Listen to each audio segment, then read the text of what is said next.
ایک بزرگ تھے، یہ نہر کنارے وضو کر رہے تھے، تو کئی دنوں کے فاقے تھے، کیا دیکھا کہ پانی کی سطح پر بہتا ہوا ایک خوش نما سیب آیا، تو اشتہا غالب ہوئی، اس کو پکڑا اور کھا لیا۔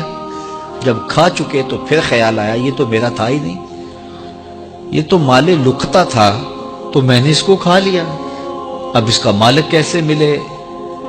جس سمت سے پانی آ رہا تھا اس سمت سفر شروع کر دیا۔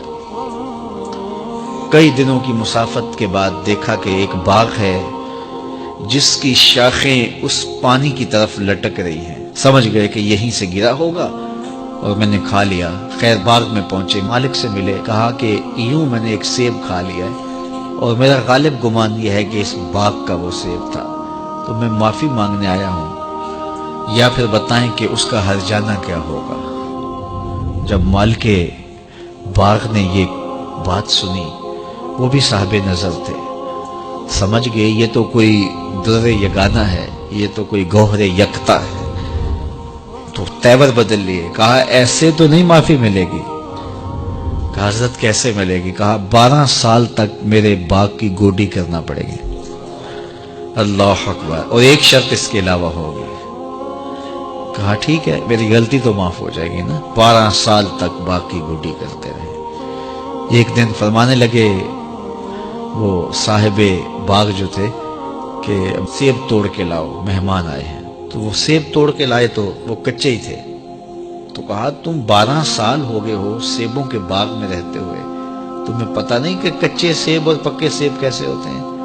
کہا حضرت مجھ سے قسم لے لیجئے 12 سال میں ایک دفعہ بھی نظر اٹھا کے سیبوں کی جانب نہیں دیکھا۔ ایک سیب کھایا تھا، میں تو اس کی سزا بھگت رہا ہوں، میں تو گوڈی کرتا ہوں، اوپر کبھی نظر بھی میں نے نہیں اٹھائی۔ سینے سے لگا لیا، کہا ایک شرط تمہاری پوری ہو گئی، اب دوسری شرط ہے کہ میری ایک بیٹی ہے جو آنکھوں سے نابینا ہے، کانوں سے بہری ہے، بول سکتی نہیں، اور وہ اپاہج بھی ہے، چل بھی نہیں سکتی، اس سے تمہارا نکاح کرنا چاہوں، اگر تمہیں قبول ہے تو معافی ہو جائے گی۔ کہا ٹھیک ہے جی قبول ہے، میرا گناہ معاف ہو جائے، میں زندگی کاٹ لوں گا، کوئی بات نہیں ہے۔ خیر نکاح ہو گیا۔ کہا کہ یہ کمرہ ہے، یہاں آپ کی زوجہ آپ کی منتظر ہے۔ جب وہاں گئے تو ایک خوبرو دوشیزہ منتظر تھی، تو فوراً پلٹے کہ میں غلطی سے کسی اور کمرے میں آ گیا ہوں۔ پلٹتے ہوئے دروازے کی چوگاٹ سے سر پھٹ گیا، خون بہنے لگا۔ جب باہر آئے تو صحن میں پہنچے تو وہ بزرگ وہاں تھے۔ کہا کیا ہوا؟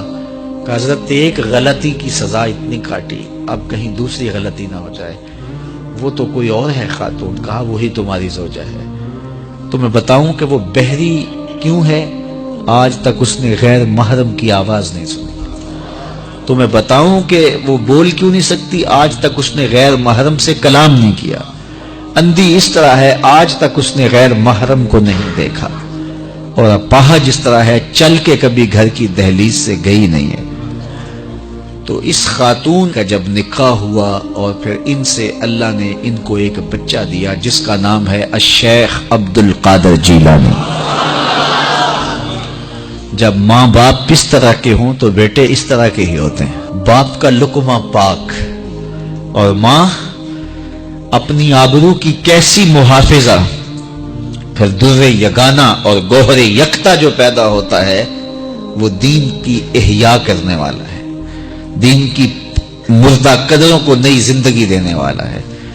حضرت ملا علی قاری لکھتے ہیں کہ حضور غوث اعظم جب مجلس واعظ کرنے بیٹھتے تو 70 ہزار کا اجتماع آپ کے مجمع میں ہوتا، اور عمومی طور پہ اللہ کی رحمتوں کے حوالے سے بات کرتے، اور جس دن آپ اللہ کے قہر، غضب اور جلال کی بات کرتے کئی جنازے اٹھتے۔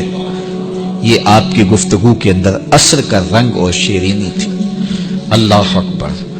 تو باپ دیکھیے کہ رزق کے معاملے میں کتنا محتاط ہے، اور ماں دیکھیے اپنی عصمت کی کتنی حفاظت کرنے والی ہے۔ مائیں بچوں کی تربیت کرتی ہیں، ماؤں کے ذریعے سے پاکیزہ صرف بچے جنم لیتے ہیں، تو لہٰذا ماؤں کو اچھی تربیت کا حامل ہونا چاہیے تاکہ وہ آگے اچھی تربیت خود کر سکے۔